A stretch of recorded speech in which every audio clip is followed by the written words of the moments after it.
The bottom of the fifth inning, and that means Dennis Neal is back here with us, and he saw that home run from Tillman Pugh, his third home run in 3 days, but this one was a ticker tape parade of its own. Wow.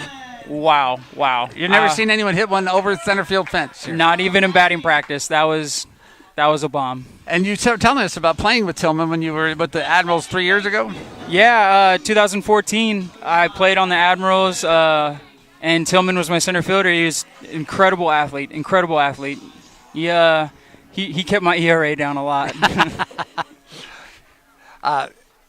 Here's leading off this inning is going to be Otomar Valdez, and he takes a ball. It's 1 ball and no strikes. You know who is? We were talking about people who don't look fast and are fast, but someone who looks like he should be fast, but the way he moves, he doesn't seem fast, but he covers a lot of ground. It's Wes Wallace. Oh, he's got a kind of an elegant way of running or something. I don't know how to describe it. The man glides. Yeah. The man is a glider. Exactly. If you watch Wes run, his neck does not move. It just stays on one straight plane, and he just glides around like he's incredibly fast. That pitch is inside, a big jackknife by Valdez to get out of the way. It's so graceful. 2 balls and 1 strike to the second baseman.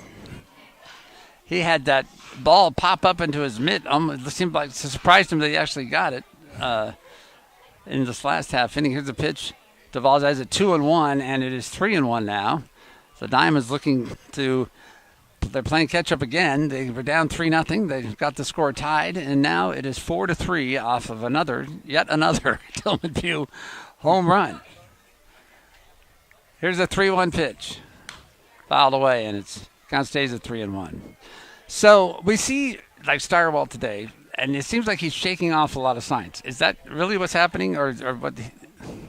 Sometimes we really shake off because we just have a set pitch in our mind that we want to throw that we think would be effective in a certain count, and sometimes we just do it to get in the batter's head. Line down the right field line, and that's going to be a fair ball into the corner. Valdez around first. He's headed for second. He may try for 3. He's on it. Oh, he's going to hold down. It's there, and the throw behind him. No, it's going to go all the way to third base. And Valdez is in at second with a double, and the Diamonds have a runner on and nobody out.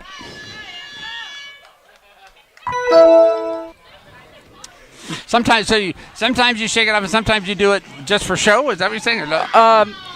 So for the batter, he doesn't look back. He doesn't see the catcher. He just sees us on the mound. So he's trying to figure out what we're going to throw next. And when he sees a shake, he has a certain idea of, we shook off a fastball to get to an off speed, or we shook off an off speed to get to a fastball.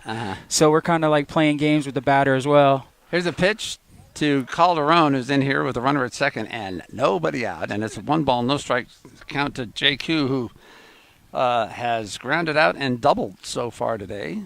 Number 2 in the league in hitting. And as Aaron said, probably the hottest hitter in the league right now. His pitch is swung and foul, tipped at the plate, and the count is 1-1. So I got to play against Mr. Calderon out in the Can-Am League last year. And he batted for about 420 for really? About the whole season. He was crazy. They called him La Máquina, the machine. La Máquina, well, that's what we should call him. Yeah. The pitch outside for a ball, and it's 2-1. La Máquina taking that one. There aren't enough nicknames anymore. Like Walk-Off Wagner and La Máquina. I think ever since JJ got the nickname Walk-Off, he's just been dubbing all of us nicknames as well. Really? Yeah. Well, if they're good, let us know. Like when Bautista came on, he broke out in this flurry of doubles, so we called him Two-Bagger Bautista for a while. But now he's a home run hitter, so we can't call him that anymore. He's a line drive home run hitter. Yeah, that's yes. They get out in a hurry. Malik Jones on the mound. 4-3 in favor of the Admirals, and the pitch is fouled back by Calderon. The count stays at 2 balls and 2 strikes. Bautista is on deck, and he'll be followed by Vinny Galletti, who's sitting in the number 5 position by surprise. You have a manager who is thinking a lot all the time. I get to talk to him every day about what his thoughts are about the team and what's going on, and he is constantly trying to give the team an edge with whatever he can do, to the lineup or whatever else. Here's a pitch, foul back. And so today he has jumbled the lineup in a big way with who's hitting where, people are out of place. Is that odd to the team? Is it disturb players, or what kind of reaction does it get? It keeps you on your toes, and it keeps all the guys on their toes because, like, one day you could be batting in the fifth spot, and the next day you could be leading off the ball game, like BJ's doing today. So it keeps you ready to play, and it changes your mindset because it keeps you thinking. Because if you have to be a leadoff hitter, it means you have to take a lot of pitches, and you have to get deep in accounts, and you have to get on base. And instead of just being a 3-hitter to 5-hitter where you could just swing first pitch that you see that looks good, you gotta be a little bit smarter. Valdez is on at second, and he's getting Kiriakos dancing behind him, trying to fool him into thinking that there's going to be a pickoff play there. In the first half, I think, do you remember when Valdez did the hidden ball trick? Yes. And that was an amazing moment of baseball. I had never seen that before. In fact, when we talked to Aaron Miles, he said this pitcher called him fouled away, and it's full count to JQ, and he's having a battle with Malik Jones. He said he's seen it twice, that time and once before when he was the victim in the minor leagues. He got picked of the hidden ball trick. So you're the pitcher, and as I understand it, as the pitcher, you're not allowed to be on the mound. No, at that point. Can't be on the dirt whatsoever. So you have to have some kind of. Was there communication, obviously, between him and the pitcher at that point? Oh, absolutely. So Jones throws this ball, and it's ball 4, and so Calderon will go on to first base. The Diamonds now have runners at first and second with nobody out, and here comes Gerald Bautista. So as a pitcher, we know we can't step on the mound, we can't step on the dirt, so we kind of have to act around and mess around. Here comes P.J. Phillips to talk to his pitcher, and that may mean that looks like we're going to have a replacement pitcher here. But so let's go back to the beginning of this. Malik Jones is out.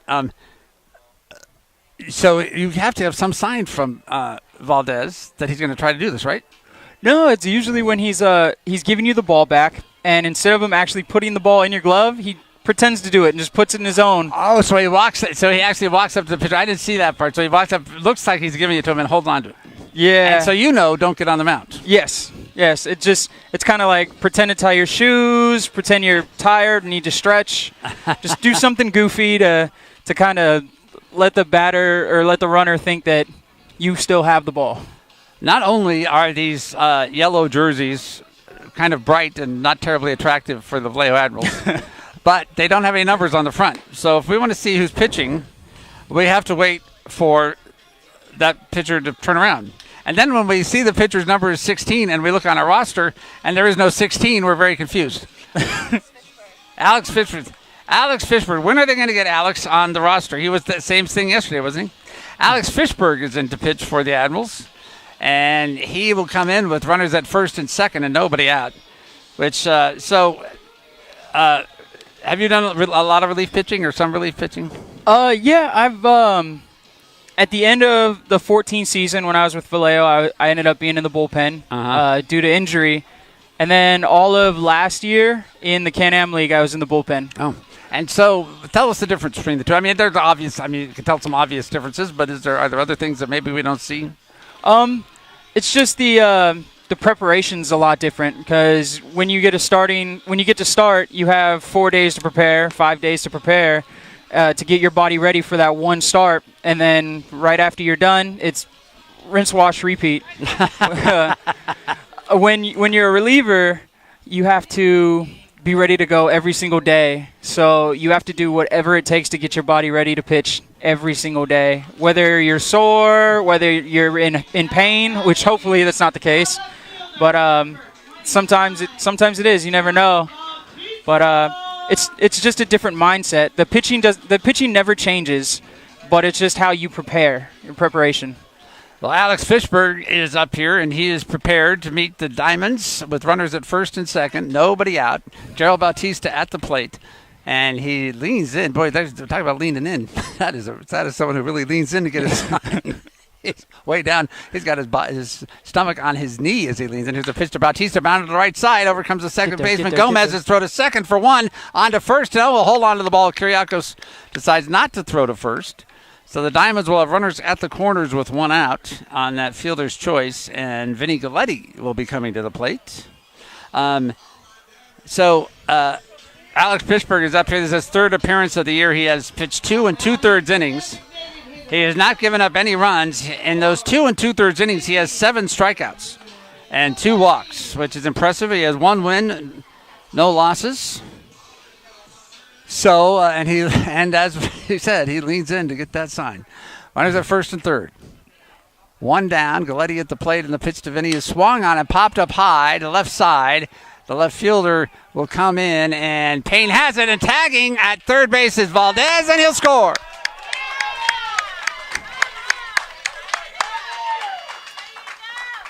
A sacrifice fly for Vinny Galletti to score Audemars Valdez from third base, which isn't a hard thing to do. Valdez is fast. Yeah, that's nice. You can pop up to shortstop. It's pretty nice. Not to underplay Galletti's accomplishment, but that was a fielder's choice. Okay, I'm trying to keep my scoreboard accurate here. It was scorecard accurate, which never is accurate anyway, so it doesn't really matter. But Wes Wallace will step up here because Dennis Neal is joining us, and actually has been a great guest here at the bottom of the fourth, the bottom of the fifth innings. Now, tell us what you do when you leave us. You go to the top of the inning and you're charting Steyerwalt's pitches? His velocity, actually. Do you have a gun over there? Yeah, we got the gun. We got a little piece of paper, so I'm tracking all of his pitches in case anybody wants to know. You know. How is his velocity? It's good. He's upper 80s. He's hitting 90, 91. Wallace is 1-1 right now after he swings and misses. There's a runner at first base, and there's 2 down. It's 4-4. Go ahead. He's highest fastball has been 94. Wow, that's a good. Yeah. And so, how much different is a straight changeup from a 90 mile per hour fastball? What would it be a regular changeup? So it'd probably be about 6 to 10 miles per hour difference. Really? Should be a good changeup, and that's the best pitch combination in this league. Like in any baseball league, is if you see something that looks like a fastball and you swing and you still have 15 feet to go. You know, so the changeup you throw at the exact same arm motion, the same grip? Everything. It's got to be exactly the same. And do you try to disguise what's coming with your motion, or do you need to just throw it the way you best throw it? I try to make sure everything's similar. Obviously, when you throw different pitches, you're going to have a little bit of a difference within your mechanics just to get it over for a strike or to throw it as hard as you need to. But for the most part, you're trying to throw everything same arm angle, same action. 2-2 count. The 2-2 pitch to Wallace is swung on, and he lifts this one to left field, and back goes Payne. Go ball. He's going to watch it leave the ballpark. A 2-run home run for Wes Wallace.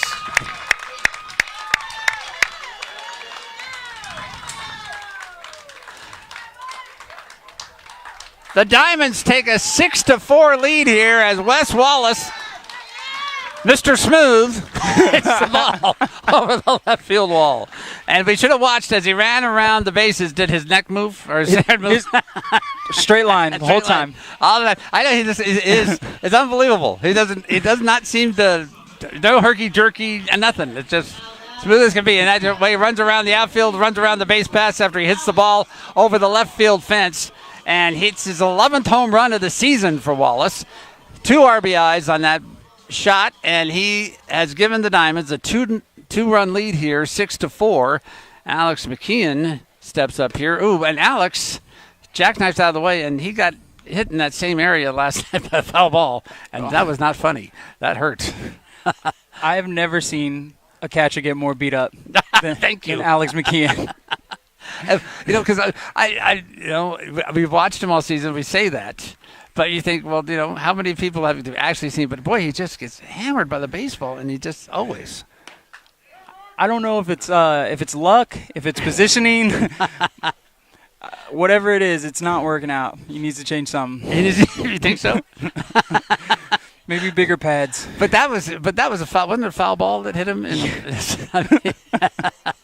I mean, you got to put him behind glass window or something. This pitch swung on and missed by McKeon, and the count's now 1-2 strikes. McKeon got a single in the second inning rally that scored a run, and then flew out to center field. He also, not only does he get battered more than anybody I've ever seen, he has been hitting in the worst luck. Recently, the last couple of weeks, he seems to have really found his stroke, and he sees the ball well, and he hits it on the line right at person after person. But he carries soldiers on, as they say. That's the hardest thing, I think, for a batter is, like, you can hit it better than you've ever hit before, and it goes right to somebody. Right. And then you can miss it, and it drops in for a base hit. Well, Galletti does that all the time. I've asked him if he does that intentionally. I mean, he doesn't. Not every shot is a line drive. He loops it here, bloops it there, and where people aren't. It's been amazing. I've never seen anyone hit 400 consistently like he has done for most of this year. Swing and a miss for McKeon. That's it for the Diamonds here in the fifth inning, but they get 3 runs powered by a 2-run Wes Wallace home run, and now at the end of 5 full, the score is Pittsburgh 6 and Vallejo 4.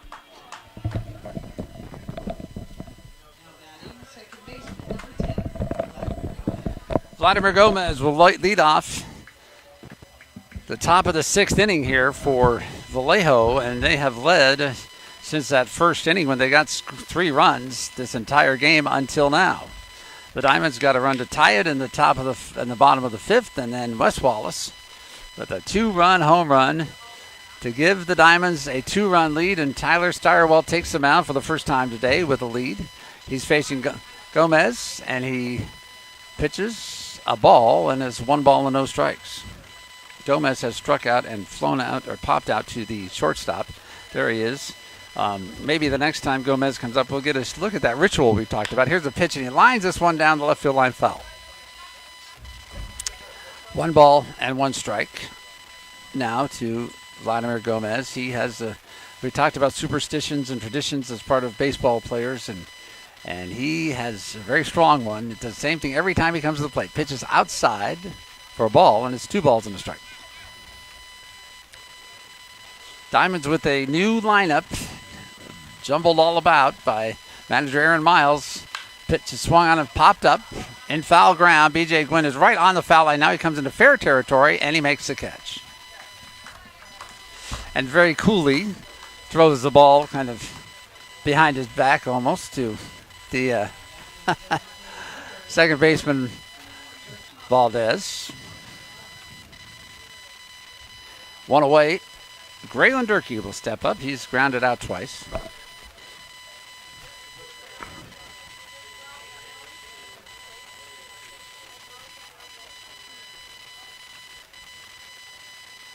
First pitch to Durkee here with 1 out and nobody on is a strike, and it's 0-1. We have an updated score from San Rafael where the Pacifics have scored a run of their own, so now it's 4-1 in the bottom of the 4th. Stompers and Pacifics. Here's the pitch. That's low for a ball. 1 ball and 1 strike. The Pacifics come in here on Tuesday for 3 games. All those will start at 6:30. You can get tickets at diamondsproball.com. The next pitch swung on and missed by Durkee, and it's 1 ball and 2 strikes. There's 1 out now and nobody on here. 3 runs in the first inning and a run in the 5th for Vallejo. 1 run in the 2nd, 1 run in the 3rd, and 3 in the bottom of the 5th for the Diamonds, who lead it 6-4. And Durkee fouls it down the left field line, or third base line, really. It looked like for a second it might stay fair, but then it rolled foul. And count is now 1 ball and 2 strikes on Graylin Durkee, who is a designated hitter today. Often plays first base. We've seen him at second base.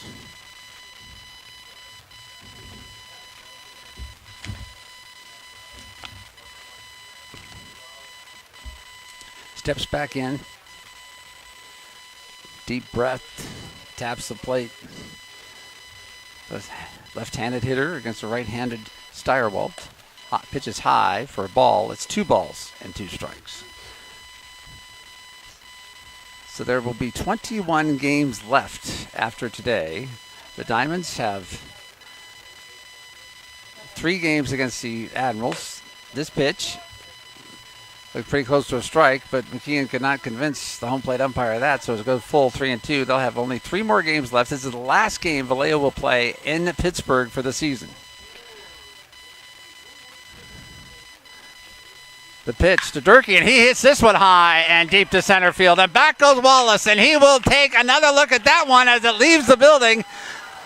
Just past the 396 mark out there, and the Vallejo Admirals that have hit 2 monster home runs to center field, Tillman Pugh and now Graylin Durkee, and it is 6-5 Diamonds. Wow. That was the type of ball that sounded like a home run from the minute he hit it and hit that swing, and he knocked it out there, and Wes Wallace, like he hasn't had to do all season, has chased the balls to center field, only to watch them leave the park. And this is a line drive down the left field line for Quentin Rohrbaugh. He's going to round the sack first and hold on as Bautista runs over and gets the ball back into the diamond in a hurry. And so now the Admirals look like they have found out the secret to Tyler Steyerwalt. A huge home run to center field, and Rohrbaugh lined that one down the left field line, and only Bautista's speed and getting to the ball kept him from getting an extra base on that. He's on at first with a single. The score is now 6-5 in favor of the Diamonds. McKeon goes out to talk to his pitcher. Now comes back.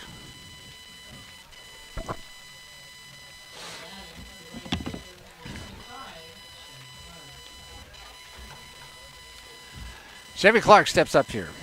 Alex McKeon gets back behind the plate.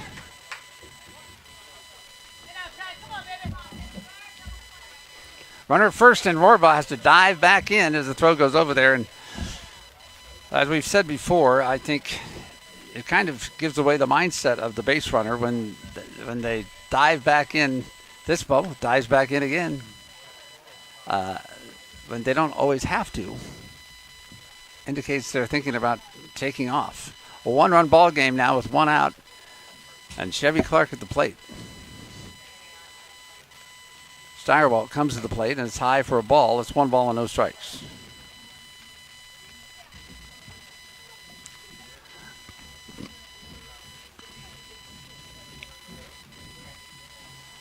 Steyerwalt shakes yes, but now we don't even know. Now Dennis has told us that we don't even know if this is a charade. Here's a throw to first, and he's up in standing up this time. Is it a charade? Are they just playing mind games with the batter, or is he really acknowledging some kind of sign about a pitch? We don't know. Now, maybe it's a mind game with us. So, Steyerwalt taking his time, and that causes Clark to call for a timeout so he can regroup here. Batters don't like to sit in that batter's box forever while the pitcher is thinking about what he's going to do. Here's the pitch, swung and fouled away to the left side, and it's 1 ball and 1 strike. Sam Agnew-Whelan is up and throwing in the Diamond bullpen, and Steyerwalt's given up a home run and then a pitch that was just hammered for a single for Rohrbaugh, and so there may be signs that he is not long for the game. We are in the top of the 6th inning. Throw to first. Rohrbaugh dives back in.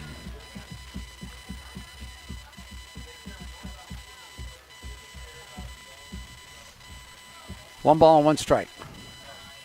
1 out.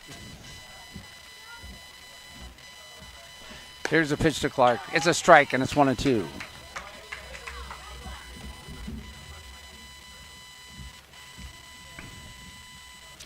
Wind blowing out to left field.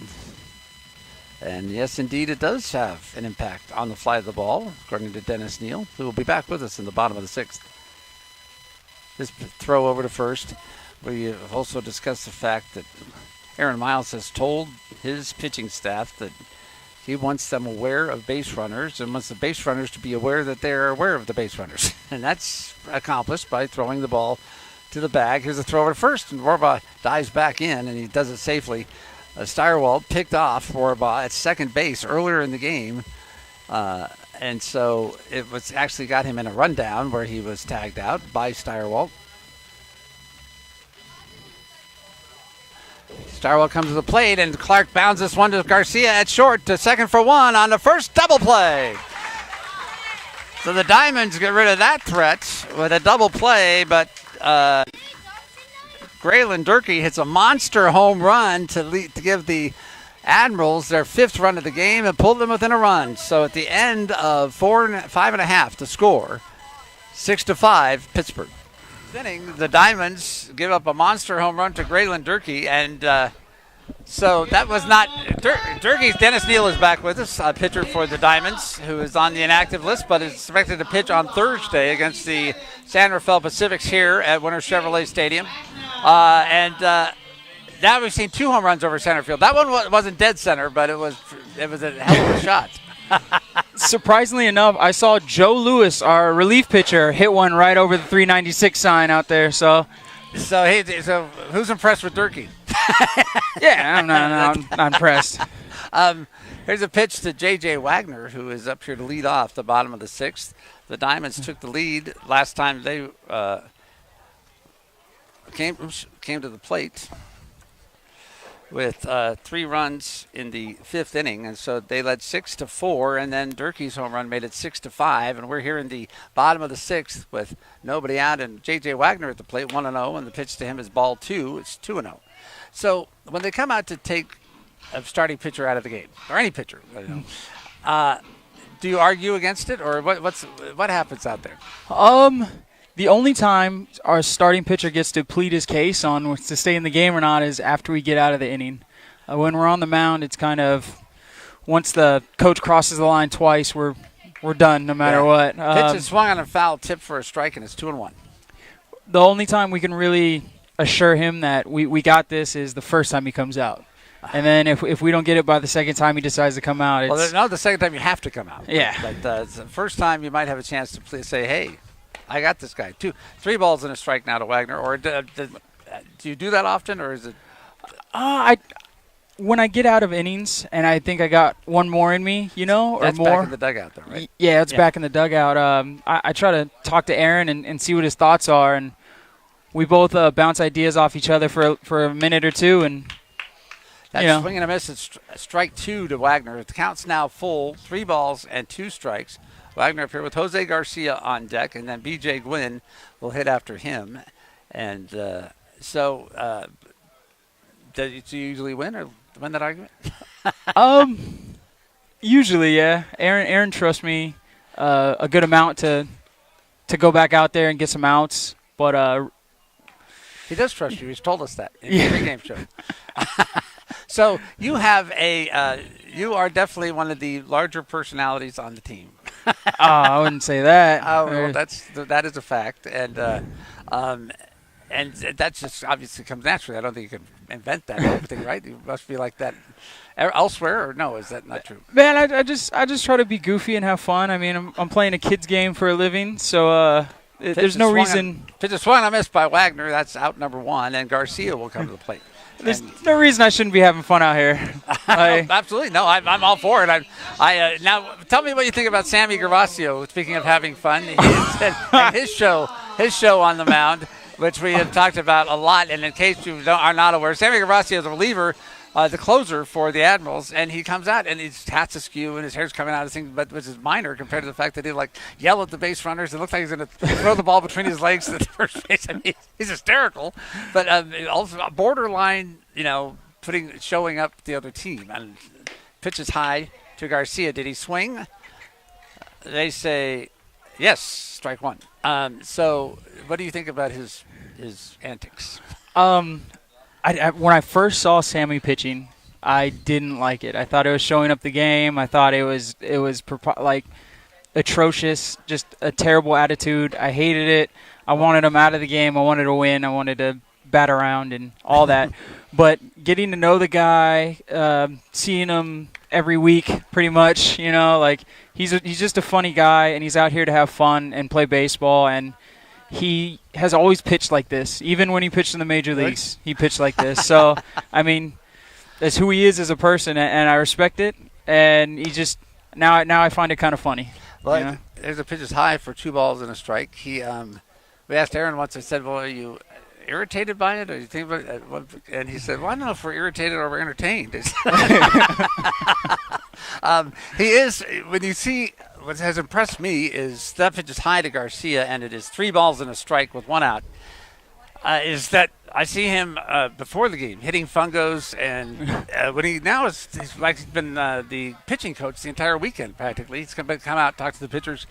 It shows a more serious aspect of the game, doing the routine or the more involved things that you do instead of just being someone getting the spotlight on the mound.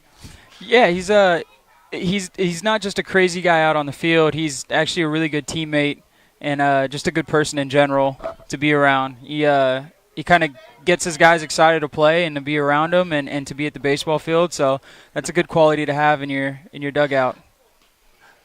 3 balls and 2 strikes to Garcia. The Diamonds have a 1-run lead here in the bottom of the 6th inning, and the pitch to Garcia is swung on and missed, and that's out number 2.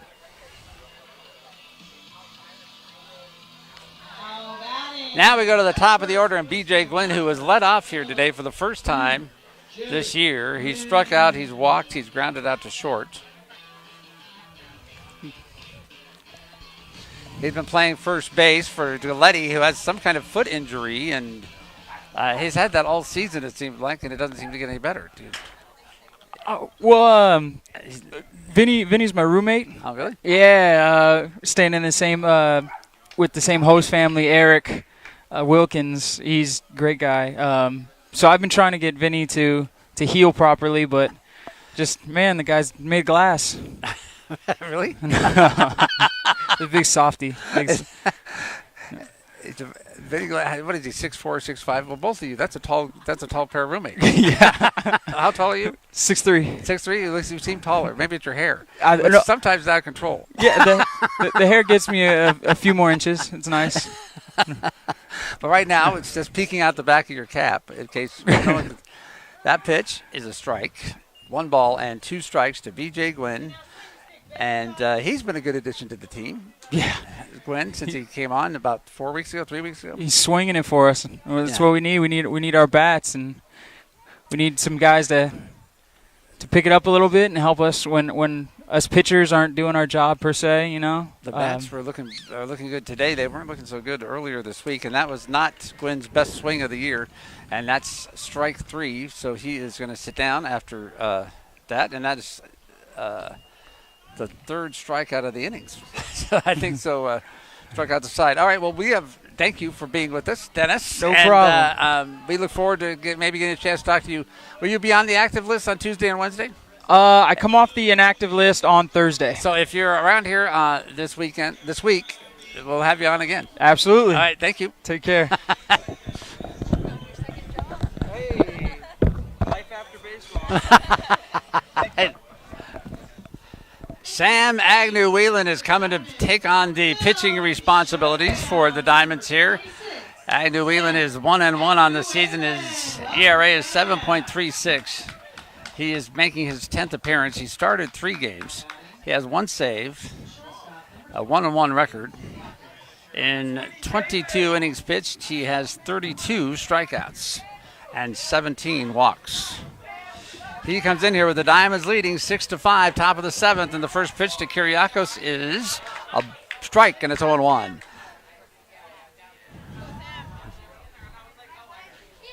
The long ball has played a big part of this ball game. Tillman Pugh, the drive to center field. This pitch is a ball. It's 1-1.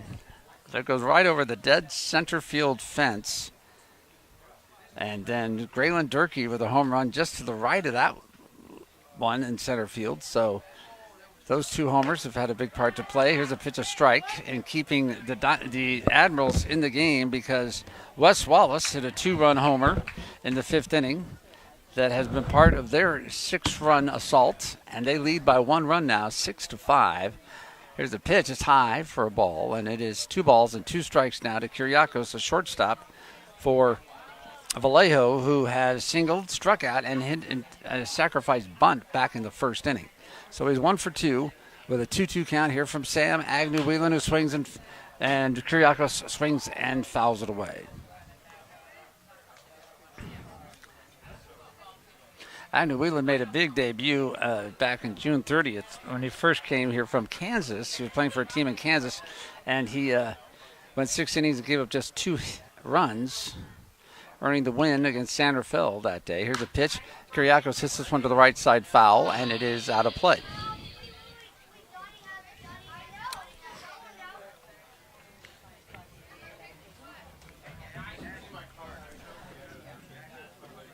Top of the 7th inning, and this is the leadoff hitter, Kiriakos, followed by Tillman Pugh and Mike Blank. Ball is fouled back. 2 balls and 2 strikes. Wind is blowing very strong to left field at the moment.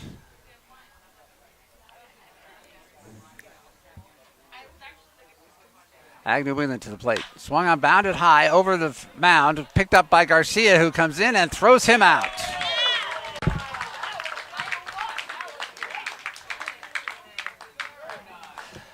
Out number 1 here in inning number 7. And here comes Tillman Pugh. He has just been the man for Vallejo this year. This series, 2-run home run on Friday night, 2-run home run on Saturday night.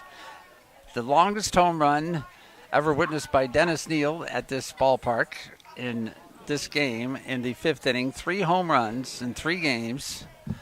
Taps the plate. He's got a gold label on his black bat. Here's the pitch. I don't know if you have to earn that or just buy it. Here's the pitch as a strike. 0-1.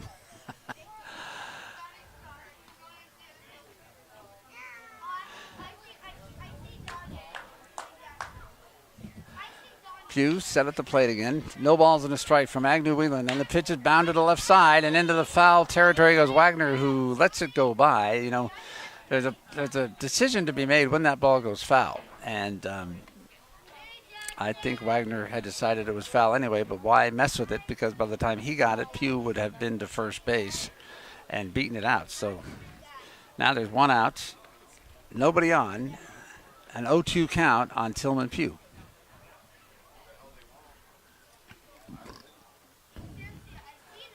Agnew Whelan with the 0-2 pitch, and that curves down low, and it's going to be 1-2.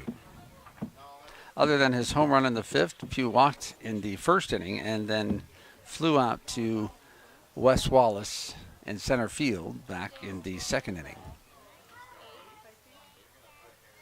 The 1-2 pitch. Swung on him. It's strike 3. Pugh is out number 2 here, and Mike Blank will come to the plate with a walk in the 1st and a single to his credit.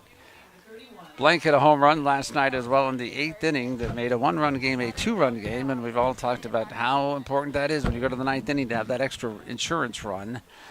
Just changes the whole thing, so Blank obviously a big role to play in last night's victory for Vallejo, who won the first 2 games in this series. The Diamonds trying to pull one out. Here's a pitch, a strike, it's 0-1. 6-5 Diamonds right now in the 7th inning.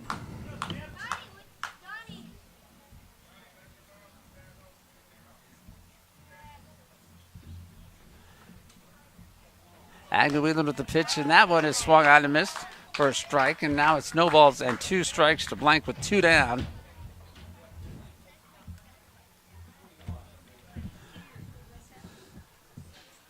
Nobody on here, and the latest score from San Rafael has the Stompers 5 and the Pacifics 1. Here's the pitch. Low for a ball, and it's 1 ball and 2 strikes now to Blank.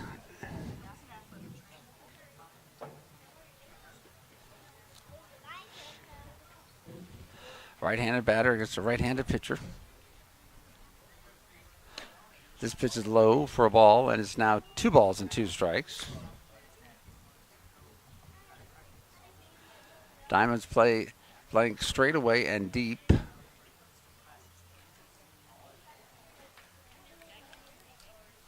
The 2-2 pitch is swung on and fouled straight back, and the count stays at 2-2.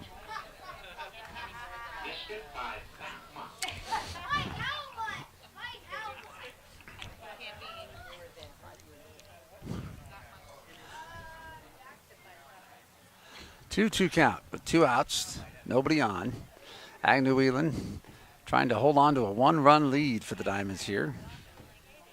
The 2-2 pitch, that bounces on top of the plate. And so now it's going to be 3 balls and 2 strikes.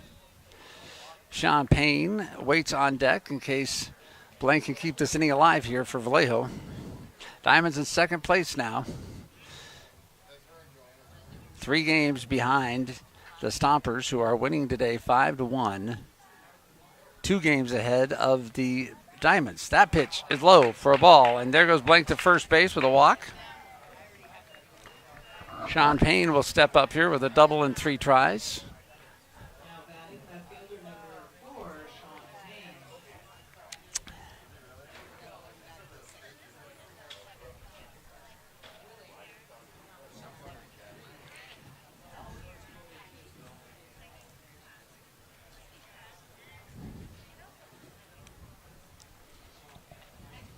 Here's a pitch to Payne, and that is a strike. It's 0-1. No balls and 1 strike to the left fielder for Vallejo, who got to watch Wes Wallace's home run leave the building. 2-run home run for Wes in the 5th inning. Gave the Diamonds a 6-4 lead. That ball bounces up and off of McKeon's chest.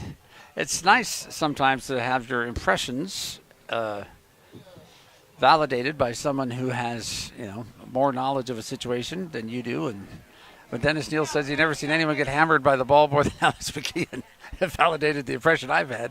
But that guy is just got to have bruises on bruises. Line drive at Garcia. He makes the catch. He didn't have to move. He didn't even have to move his glove. The ball just left the bat and went right in his glove. Out number 3. We're going to the bottom of the 7th inning with the score, the Diamonds 6 and the Admirals 5.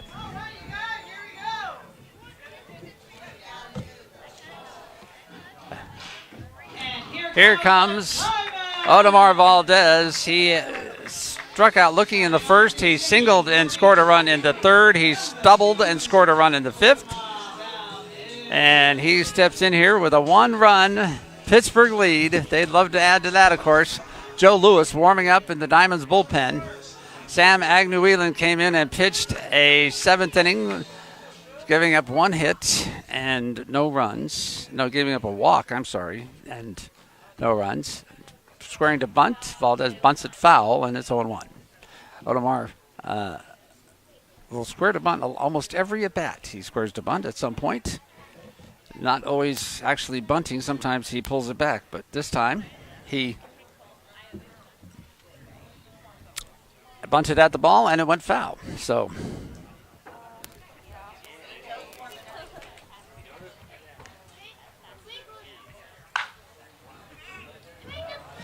this pitch is swung on and popped up to the infield. And there's a battle over who'll get it. No one will get it. It bounces off the mound. On his way to second is Valdez. The throw is not in time. And he is there as 4 Admirals watched that ball up in the air, and no one actually made the play. Rohrbaugh and Holmes, the new pitcher, and Rodriguez from first base, and the catcher, Clark, all went out there, and no one caught the ball. And so Valdez is on at second base to lead off the 7th inning. Here comes Calderon as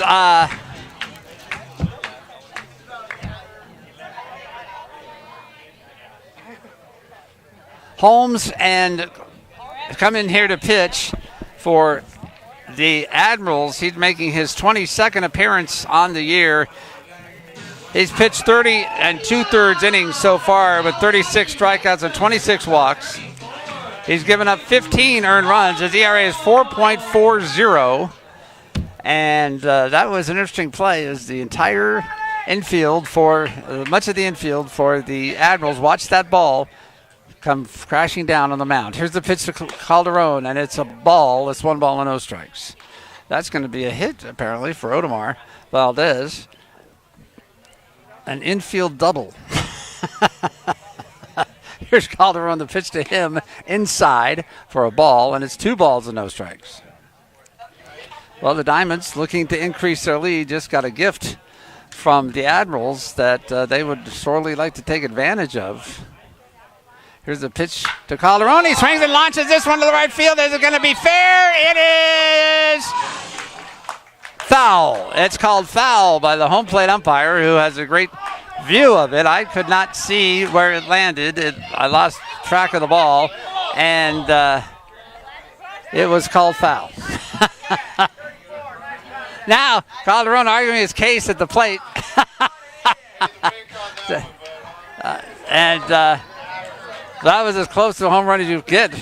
And it was a close call for Danny Speck, the umpire, at home plate. But he called it foul, and so the count is 2 balls and a strike to Calderon in the 2-1 pitch. So he hits this one high and deep, and back on the right fielder Clark, and he's to the warning track and to the wall, and he makes the catch at the wall. Chevy Clark with a great play in right field for the Admirals, taking that ball. I don't know if it would have gone over the fence or not. Here is a replay. Calderon hits it out to right field, and there goes Clark.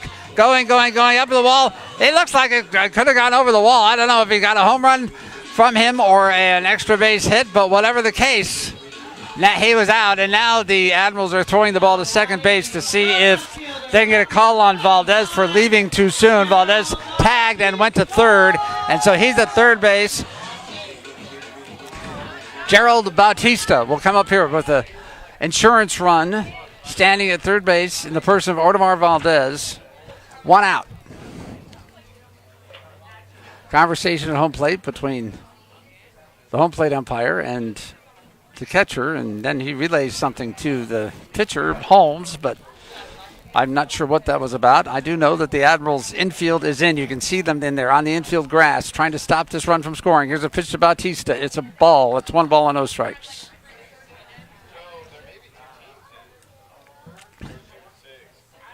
Valdez with his lead at third base, 6-5. The Diamonds with a 1-run lead here in the bottom of the 7th, and the pitch is outside for ball 2, and it's 2-0. On deck for Pittsburgh is Vinny Galletti. There's 1 out here, in the bottom of the 7th. Pitch is ball 3, 3-0, and Valdez at third base. He popped up on the infield to start the inning. 4 Admirals came over to look at that ball and watch it hit the mound. No one got it. Valdez went to second. This pitch to Bautista, and he fouls it off to the left side. He got a lot of that. And if they're going to be able to make the play in foul territory, no. That was up there for a long time, and I thought Payne had no play at all. And then he came over and looked if he had. Did he not see it? Because if he had hurried over there, he could have caught that ball. But he did not make the catch. So Bautista has new life at 3-1. Very high fly ball in foul territory. The 3-1 pitch. Low, ball 4, and Gerald will not take first base. So there are runners at the corners. Vinny Galletti will step up to the plate.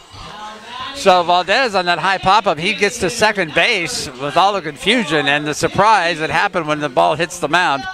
And then Calderon comes up, and first he hits a home run that just goes foul, just to the right of the foul pole in right field. And then he hits the ball all the way to the right field wall, caught by Chevy Clark for that out. But Valdez goes to third, where he is now. Bautista has walked. Galletti swings and misses for strike 1.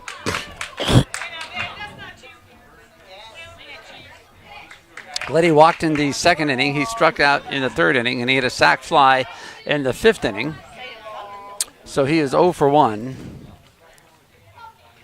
Up here with Audemars Valdez at third base, and we were talking to Dennis Neal earlier, and I said it seems like you could just hit the ball, pop up to shortstop, and Valdez could score.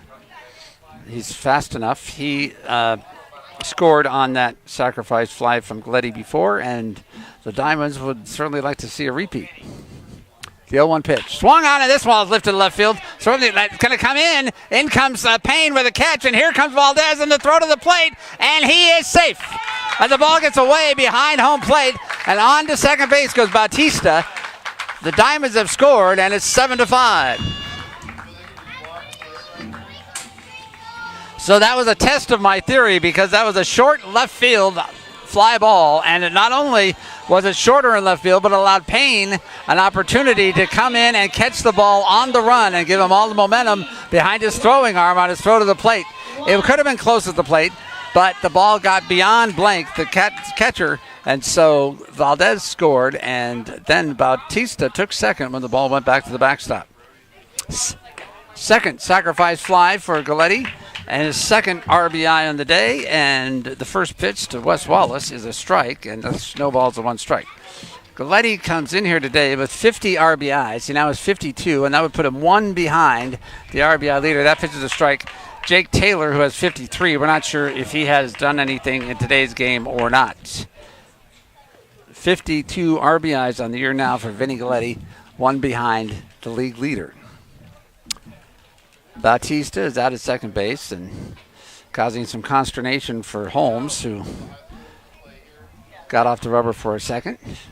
Diamonds are hoping Wallace can keep the parade going. Here's a pitch swung on a miss, strike three, and that will be the end of this inning. But the Diamonds do get an insurance run here in the bottom of the seventh on Vinny Galletti's sacrifice fly. And at the end of 7 full, the score is Pittsburg 7 and Vallejo 5. Joe Lewis is coming in here to pitch the 8th inning for the Pittsburgh Diamonds after Sam Agnew-Whelan got through the 7th, the scoreless 7th.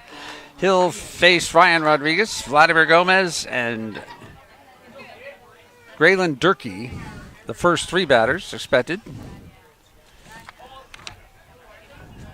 Lewis pitching on the same baseball diamond that he pitched high school baseball for Pittsburgh High. Here's a pitch. It's a strike. It's 0-1. He's appearing in his 16th game this year, 15 in the 3rd innings pitched. He's given up 9 earned runs, 5.28 ERA. He's 2-0 on the year with 1 save.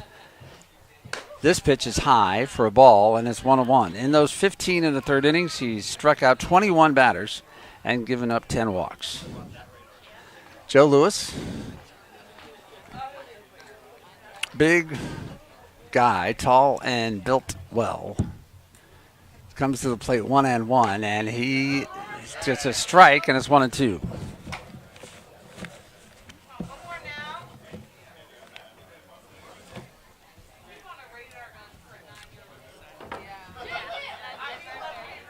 Six to 1 now, Sonoma leading San Rafael. That game is in the top of the 6th inning. Here's a pitch swung on a miss. Strike 3 for Ryan Rodriguez, and so he goes down on strikes, and there's 1 away. Vladimir Gomez will step in here. Gomez has struck out in the 1st inning and popped out to Garcia in the 4th. And then got put out unassisted by B.J. Gwynn at first base. Gwynn playing first base for Galletti, who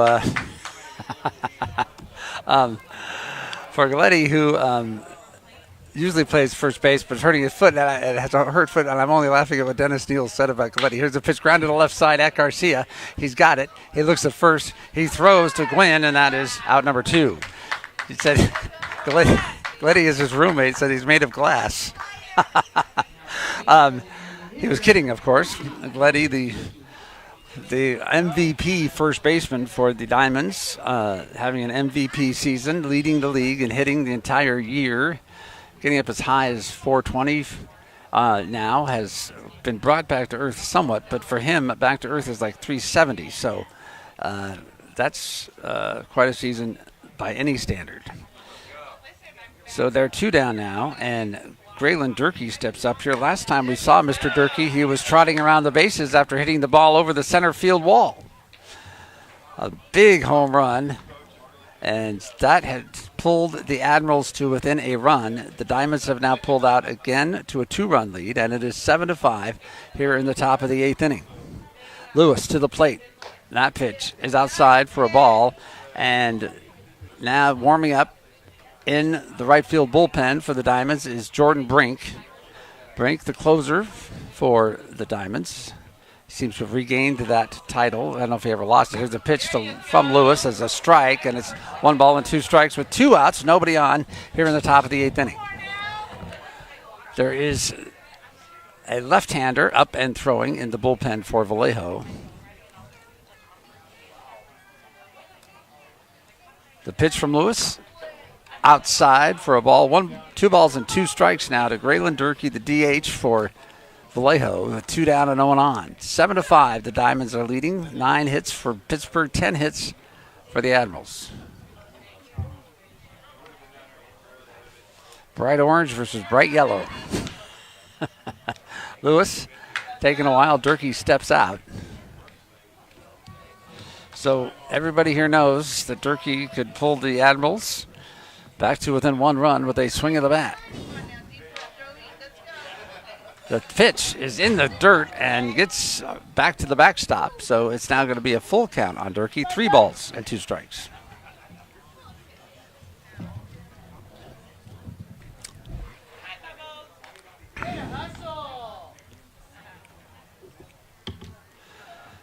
Durkee, big breath, steps back in.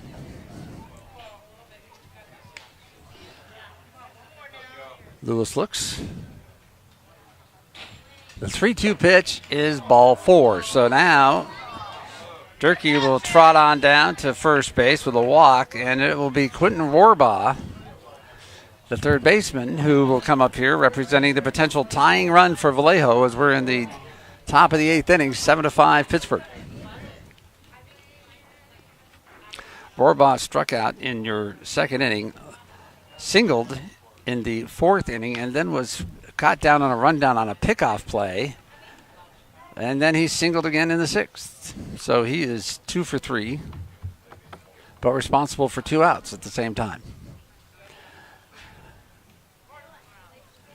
Now Lewis ready to go. Runner at first, 2 outs. Durkee with his lead. The pitch to Warbaugh is outside for a ball. It's 1 ball and no strikes.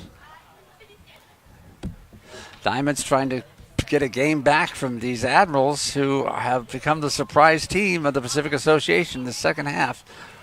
Much improved with player personnel changes that they've made, and their pitching improved.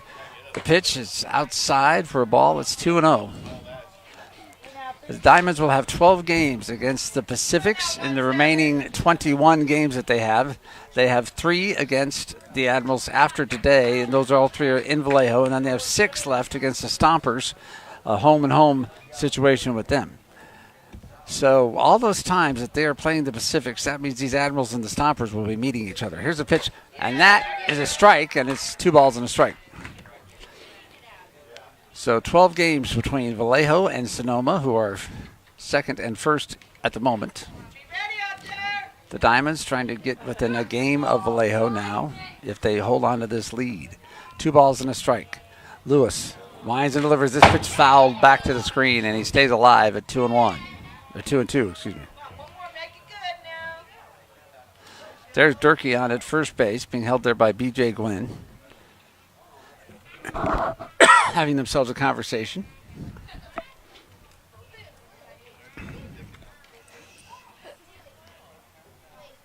Two balls, 2 strikes. There goes the runner. Here's the 2-2 pitch. It's high. McKeon throws down to second, and he is safe. So Durkee steals second base, and that means that there will be a runner in scoring position here on a 3-2 pitch to Warbaugh.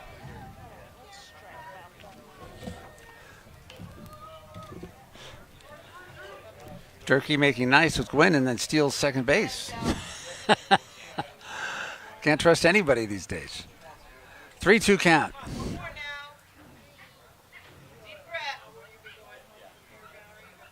Lewis, taking a long time, has his sign. Now he's going to step off the rubber. Get his thoughts together, apparently.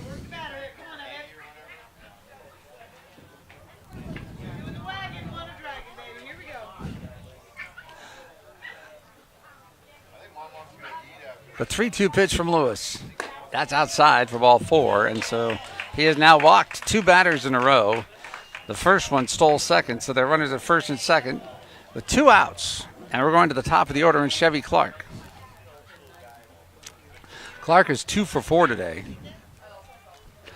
and has made a big catch in right field and a Calderon fly ball that wanted to leave the ballpark, but he said, no, you're not going to do that, and kept it inside in his mitt for an out.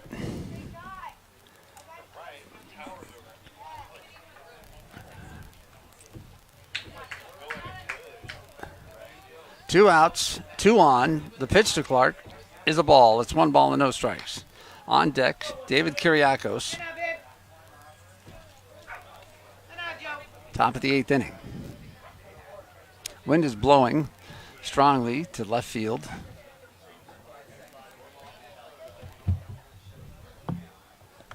Diamonds play Clark straight away and deep, and here's a pitch to him, and he fouls that off. He really didn't want to swing at it, but his bat got out there over the plate, and the ball hit it, and now it's 1-1 on Chevy Clark.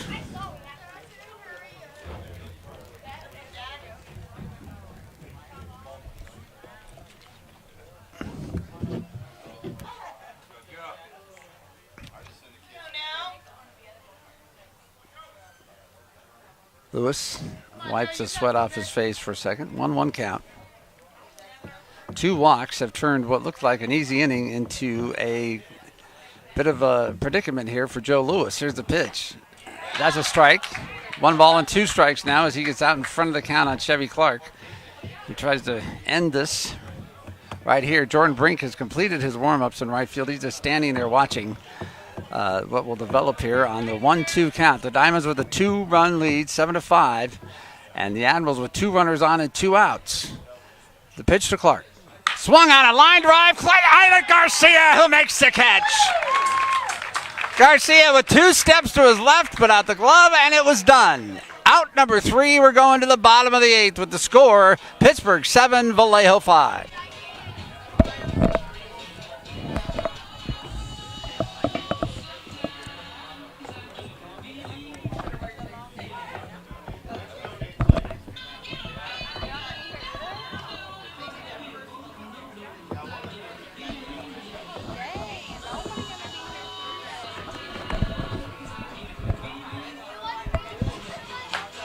Inning number 8, the bottom of inning number 8, the Diamonds will send the bottom of their lineup, Alex McKeon, J.J. Wagner, and Jose Garcia, as they have a 2-run lead, 7-5, and they are 3 outs away from winning Game 3 of this series after losing Game 1 and Game 2. So they need to, they're looking to, in a very serious way, they need to win this series. They go on to play 3 against the Pacifics here, San Rafael, Tuesday, Wednesday, and Thursday, and then a big series in Sonoma Friday, Saturday, and Sunday of next weekend. They're all big now because we are in the final 3.5 weeks of this season. Here's the pitch. It's fouled back, and it's 0-1 to Alex McKeon, who steps up here.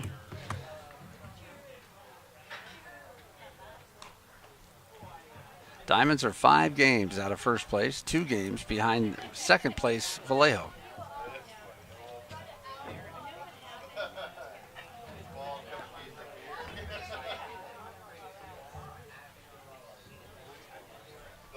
This pitch is a ball, and it's 1 ball and 1 strike.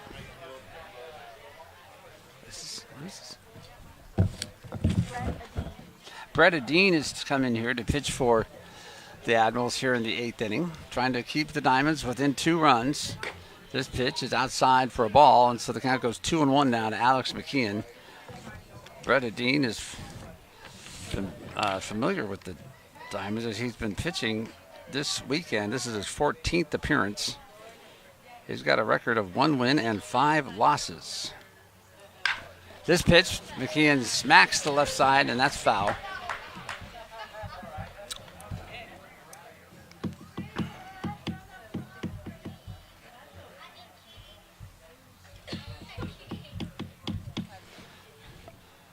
Two balls and 2 strikes is now the count to McKeon, who comes up here to lead off the 8th inning.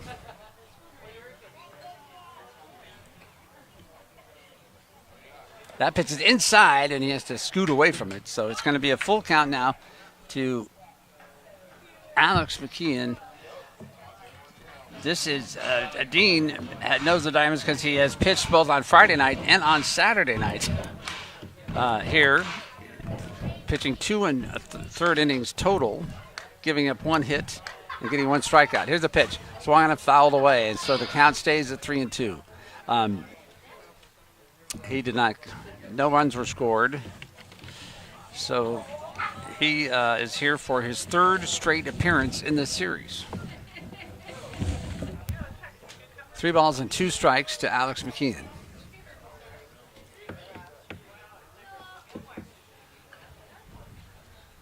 The 3-2 pitch.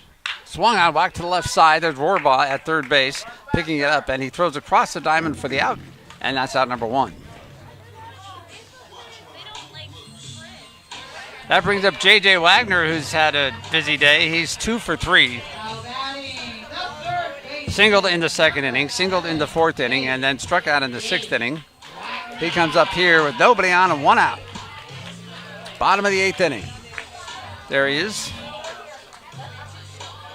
Right-handed batter against the left-hander, Brett Dean. Aaron Miles talking about how the other team's having a field day. Here's a pitch, a strike. He said the Diamonds have the best left-handed starters, but he said the other teams have been bringing in left-handed relievers and shutting down the left-handed dominated lineup of Pittsburgh. Wagner is up here. That pitch is outside for a ball. It's 1-2. 1-1. Because one reason is he plays a very good third base, but he's a right-handed batter, and he was looking to get more right-handed batters in this lineup. The pitch to Wagner, inside for a ball, and it's 2 balls and a strike.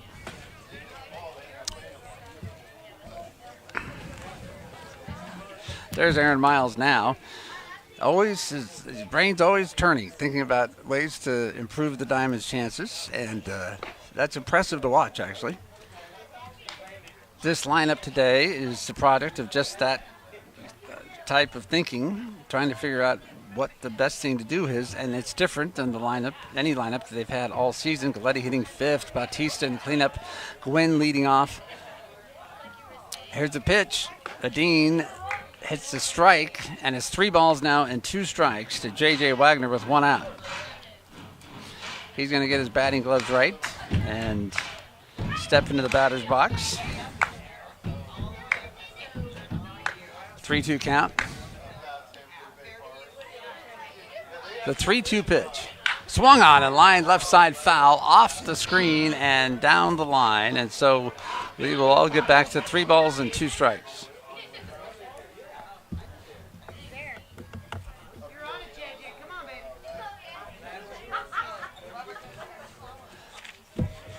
Tyler Steyerwalt gave a good performance today. And in line to pick up this victory. Here's a pitch swung on. Again, Wagner sends it to left side foul. Having a battle here with Brett Dean in the bottom of the 8th inning. Jose Garcia is on deck. And the way the Admirals are hitting the ball, the Diamonds know they could use some extra runs for insurance here. 3-2 count.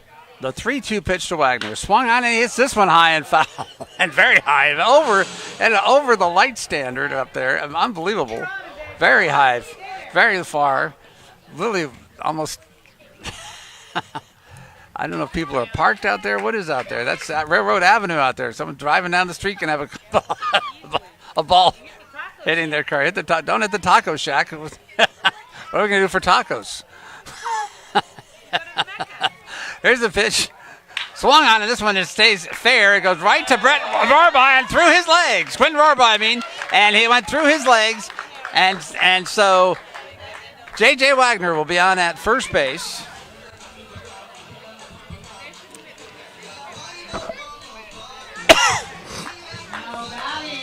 That will be an error on the third baseman. And that'll bring up Jose Garcia. Jose 0 for 3 so far today. Has caught a couple of line drives at shortstop. Very hard hit and right at him almost. The last one was a little more difficult. He had to react and move to his left, but he did and ended that inning with that catch of that line drive. Now runner at first with 1 out. Wagner has his lead and a 2-run lead. The Diamonds, of course, would love to pad that, and that makes you think that they might put some kind of play on here because They would like to move this runner along. 2 stolen bases for Wagner. He has not been caught stealing. Pitch to Garcia is a strike, and it's 0-1.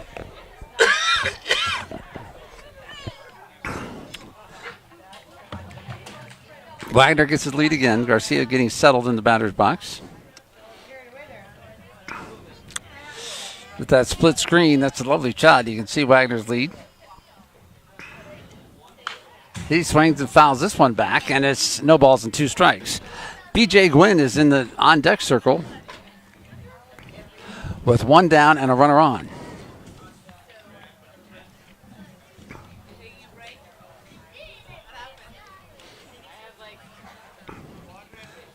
Bredadine on the mound, looks in, has his sign, and getting ready to pitch to Jose Garcia with no balls and 2 strikes.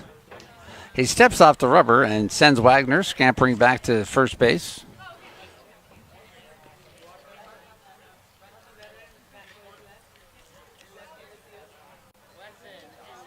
Now he's ready to go again. No balls, 2 strikes. The 0-2 pitch. Garcia swings and misses, and that's strike 3. Garcia sits down. B.J. Gwynn will step up here now with Wagner at first. No, he will not. B.J. Gwynn will be pinch hit for by Javier Martirena. Gwynn, a lefty, Marty Carrena, a righty, and so that is what is going on in the mind of Aaron Miles now.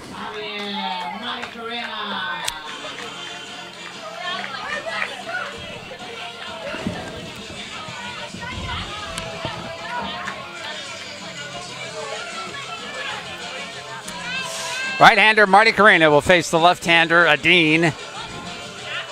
Marty Carrena hitting .264 on the year, 5 home runs, 33 RBIs, 2 outs, runner at first, bottom of the 8th, 7-5, Pittsburgh.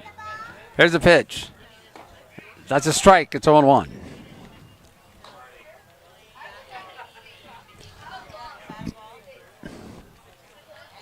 Wagner has not taken off from first base, did not run on any of the pitches to Garcia. He's on because of an error for Quentin Rohrbaugh. He grounded to Rohrbaugh, and Rohrbaugh had the ball go right through his legs. Here's the pitch. Ground to the left side. Rohrbaugh again. He makes this one, throws to second for the out, and that will end the inning. So the Diamonds get a base runner on an error, but they can't get him any farther than first base, and so we're done with 8.5 innings. We're done with 8 full here in Winter Chevrolet Stadium. And it is Pittsburgh 7, Vallejo 5. We've talked about what a roller coaster week it was for the Diamonds 1 week ago today in Vallejo. They were trying to win the series against the Admirals, and they came through with a big victory. Even though the Admirals had many chances at the end of that game, they held on and won that game and headed to Sonoma with some momentum. They played the Stompers for 3, and they won the first 2 games of that series. They were 2 games out of first place behind Sonoma. And in the 3rd game of that series, they led after 5 innings, but they could not hold on to the lead. And they won the series but lost the final game and came home to play Vallejo. They ran into a buzzsaw of a pitcher in Morrell on Friday night who cut them down, and they lost 7-1. Last night, they lost 6-4, and they seem to be heading in the wrong direction. Today, a new lineup. They lead it 7-5 in the 9th inning. Kiriakos up here with a swing and fouls it back. It's 0-1. The Diamonds trying to right the ship as they head into the final 3 weeks of baseball. And the Pacific Association, they're down right now 5 games behind the Stompers, 2 games behind these Admirals, and trying to pull just 1 game behind Vallejo before they take the Pacifics on this week for 3 games. A pitch to Kiriakos is a strike, and it's no balls and 2 strikes to the shortstop for Vallejo.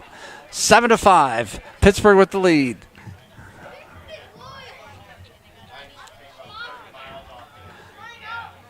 Kiriakos likes this. Kiriakos likes this sign. Brink likes this side. Jordan Brink has come on to pitch for the Diamonds. Ping and a miss for Kiriakos. Out number 1. Brink making his 22nd appearance of the year. 20 innings pitched before this one.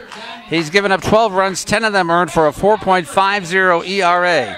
In those 20 innings pitched, he has struck out 28 batters, given up 17 walks. He is a closer for the Diamonds, and he has come in here and struck out the first batter, Kiriakos. And now with 1 down, here comes Tillman Pugh. Pugh has 3 home runs in 3 games in this series. and he has just been a monster, including one home run over dead center field. The farthest home run, Dennis Neal, who's played it for 3 years, says he's ever seen hit in this stadium. Pugh up here with no balls and no strikes. The first pitch to him is inside. For a ball, it's 1-0. One down, nobody on. Top of the ninth inning, 7-5 Pittsburgh. The wind is going crazy now to left field. Brink on the mound. Looks in, has a sign, and comes to the plate, and it's low. For ball 2, it's 2-0.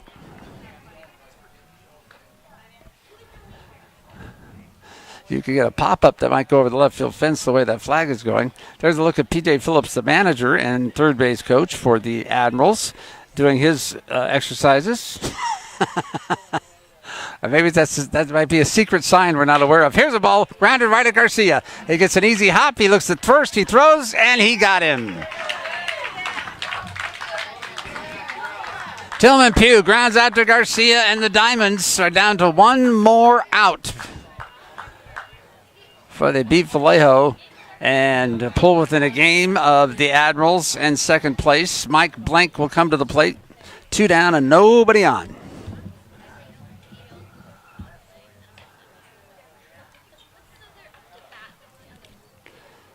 Blank hit a home run last night. He has a single and 2 walks to his credit today. That's that insurance run feeling, you know. No matter what he does, the game will, the Diamonds will still have the lead. Here's a pitch, and it's a ball. 1 ball and no strikes. 7 runs, 9 hits for the Pittsburgh Diamonds, and 5 runs, 10 hits, and an error for the Admirals. That error did not figure in the scoring. Brink to the plate, swung on, pop, foul, hits the fence back here, and it's 1-1, the count on Blank. Blank scored a run in the first inning when the Admirals walked out here and took a 3-0 lead right off the bat.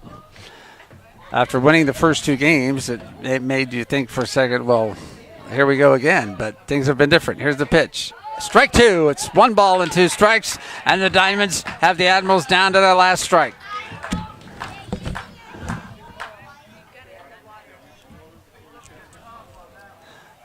Jordan Brink looks into Alex McKeon. Ball behind his back.